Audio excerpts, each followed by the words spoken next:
Benčianas. Iš ties, 19 metų dirbau mokykloje ir turiu pripažinti, kad dvasingumo ugdymas labai priklauso nuo to, iš tikrųjų, ką tu vadini dvasingumu ir ko sieki.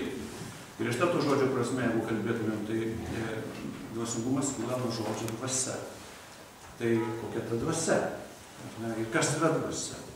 Tai vėlgi nuo dvasios apibrėžimo jau priklausys. Tada kokia dvasia tu vadovaujasi? Ir ar tu bet kuria dvasia vadovaujasi ar ne?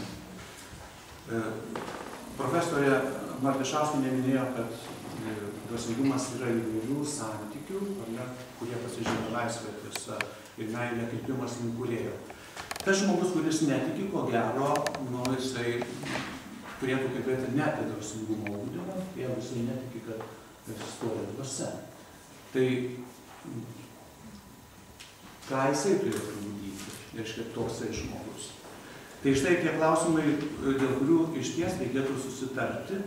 Ir aš manau, kad čia todėl būtų protinga, žinant, kad gyvename pluralistiniai visuomenėje, iš karto galbūt ir kalbėti, kad tie žmonės, kurie yra religingi, ir kurie tą transcendenciją suvokia ir įsivardina, kuriai sistemai tikėjimo arba religijai priklauso, kad jis galėtų ir toliau tęsti tą tradiciją, būdamas laisvėje, paskiau, kada jeigu ateina laikas sakyti, kad ne iš tėvų paveldė tai sistemai, kad jis galėtų vėlgi laisvėje, tiesoje ir meilėje apsispręsti, ir tada pasirinkimą daryti. Tai galėtų būti tada, ir aš vėlgi visiškai pritarčiau, kad tada jeigu yra krikščioniškasis dvasingumas, kuris vadovaujasi šventosios dvasios supratimu Dievo kaip dvasios, arba kaip meilės, ar ne šaltinio, tas galėtų vadovautis labai aiškiai ir kurti tada tą dvasingumo ugdymo programą ir ieškoti tų ugdytojų ir efektyvių būdų. O tie žmonės, kurie, tarkim, netiki, iš ties, jie turėtų galvoti, kaip įvairias kitas asmens dimensijas ugdyti. Man labai patinka Stefan Covey apibrėžimas, kad žmogaus arba kaip asmens dimensijos yra kelios - fizinė, emocinė, intelektualinė ir dvasinė. Jisai kažkaip tai nebijo, neįvardindamas,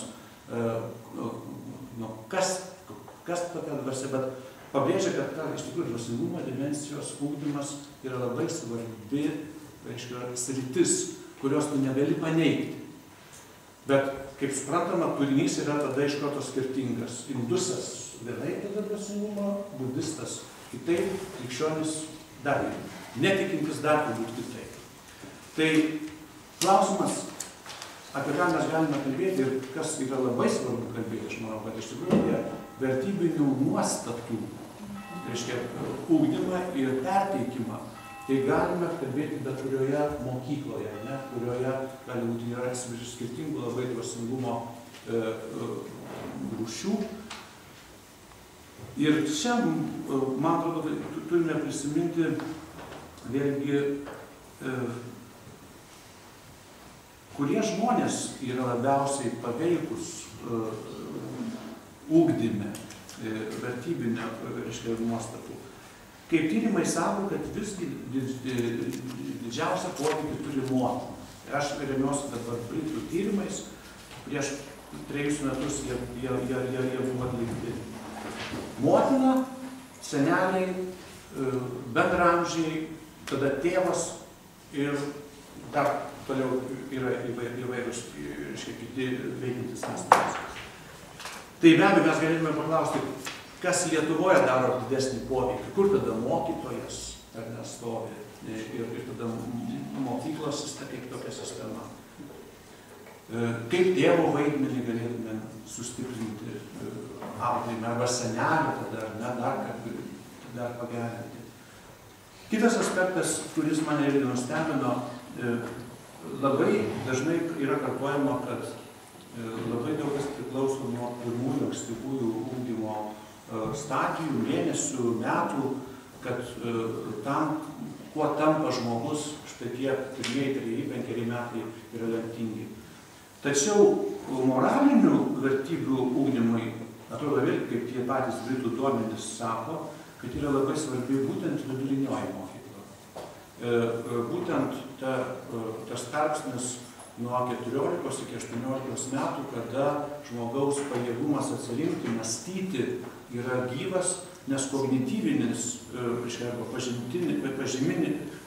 pažinimo tas vaidmuo tampa labai svarbu, kada žmogus turi kritiškai vertinti nuostatas, tradicijas ir tada sudaryti savo paties požiūrį į gyvenimą. Tai štai tas kūrybiškas kritinis ugdymas vėlgi yra tada labai svarbus, kad žmogus turėtų tą savo požiūrį, savo dvasingumo sistemą, savo mokytą stuburą, kad susikūrtų. Tai aš manau, kad šitie momentai yra labai svarbus, kad visuose tarpsniuose turime rūpintis. Bet štai viduriniojo ugdymo grandis taip pat yra labai svarbi. Ir be abejo, štai čia, jau kalbant apie mūsų kontekstą, reikia pripažinti, kad problemų yra, ypatingai, kad valstybinio egzaminų krūvis yra toksai didelis, spaudimas iš tikrųjų labai didžiulis, tiek šeimai, tiek mokyklai, kad gyvenimo savo tą ateitį susijęti. Tas klausimas iš tiesų, kas yra svarbiau, ar šeima, ar mokykla, ar tada žiniasklaidos įtaka, irgi yra svarstytinas ir aš labai, kiek bendrauju, jeigu kalbuosiu su žmonėmis, tą iš tiesų pabrėžiu ir manau, kad jūs sutiksite, kad visų pirma, šeimos atsakomybė turi būti pabrėžiama, gerbiama ir stiprinama. Ir tada tėvų ir senelių kaip ugdytojų tas vaidmuo turi būti taip pat gerinamas. Tada štai tėvų pedagoginis švietimas turi tą savo vaidmenį atlikti. Kalbant apie vidurinę mokyklą, tai aš jau paskutinės mintis sakau, man atrodo, kad iš ties mums reikėtų pripažinti, kad refleksijos, tai gebėjimo mąstyti, vertinti, suvokti, kas vyksta besikeičiančioje aplinkoje ir tada manyje, mano įspūdžiuose, mano patirtyje.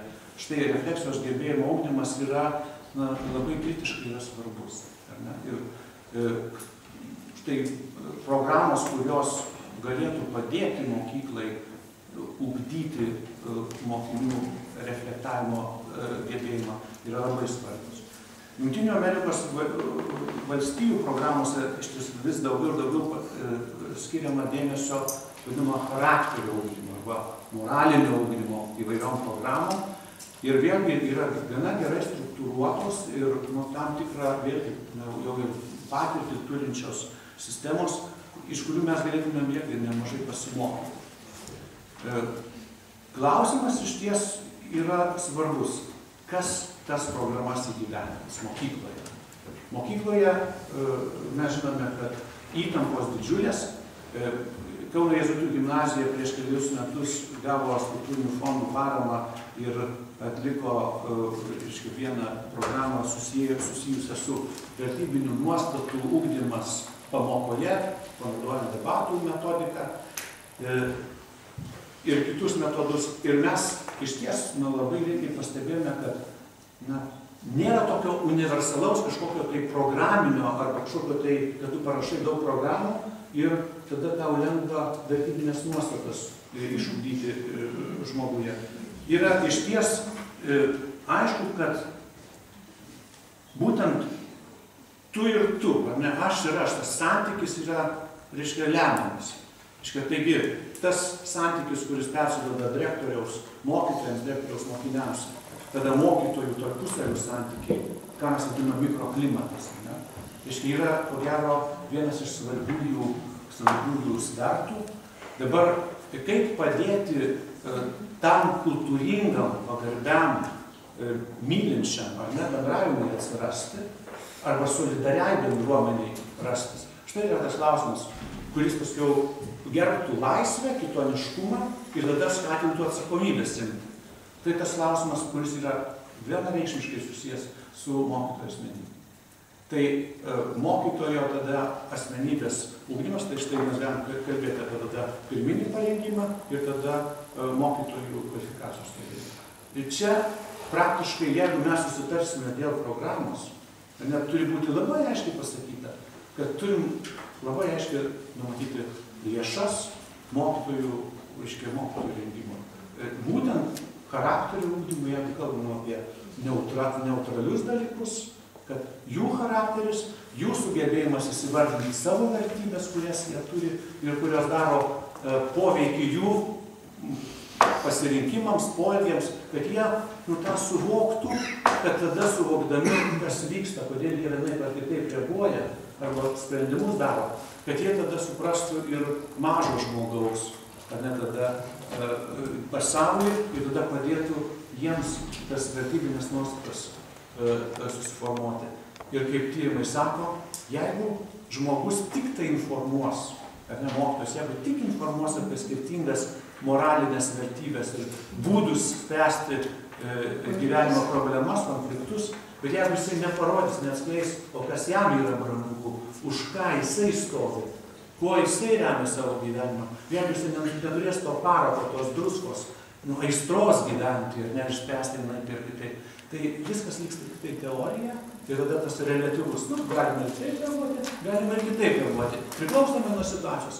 Mes dabar labai, man atrodo, panašią situaciją ir turime. Aš renkuosi, kas man šiuo metu patogiausia, apie ištikimybę, atsakomybę už kažką tvirto. Mes šis laikais iš tiesų nelabai norime.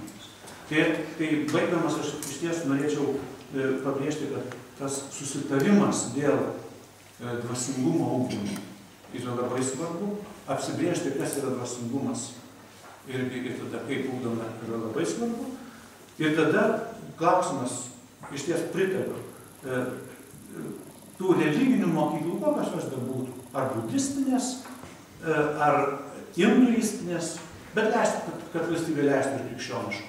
Ar ne, kad jos su labai aiškia savo sistema galėtų produkuoti, padėti žmonėms tapti savimi, ir turėti tos pagrindus ir tarnauti visuomeniai.